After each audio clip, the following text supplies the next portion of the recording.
Auzubillahi minash-shaytanir-rajim. Bismillahir-rahmanir-rahim. Wassalatu wassalamu ala ashrafil mursalin Muhammad sallallahu alaihi wasallam. Ambe malion bela jele fo Mali kono ani Mali ko kan ku wale nyando ambe kenam kono bi mbugoran somogo nyana otachi samabo mogo nakun o kafsa ni ire parce que tout simplement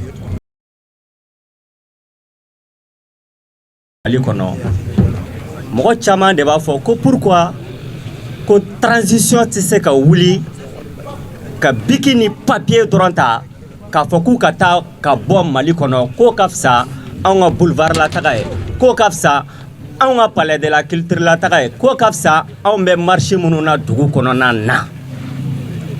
J'en profite de l'occasion pour répondre ne be nyingal ke la tefli est-ce que non be dege tien wa Kele aflana Asimi baka agenda kono Shogel baka agenda kono Sadio Modibo Wage Diaw mais Jakmani Sago baka non mun kada abo de kala Maliens de taille malien.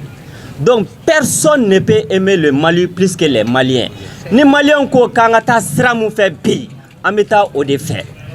Parce que ministre fleni mogo be ka joro ko malien munu be baraka konana na mogo kemesegi o dorande do mogo kemesegi o dorande be baraka ministre kono wo be postu munu na o e plantoya gardien ya ani chidenya ministre budget milliard keme wolo flasa wosan au 80% o beta ministre barakela o ka salaire de la courant songo jisongo mobile songo ubu sura ta paix maintenir bar corona hôtel daw ani plage daw la. Donc ministre ka présence Mali konana na frati dans 10 ans les Maliens hybrides pakistanais maliens abaye Mali konana na abe sura ka wulika anga président nyini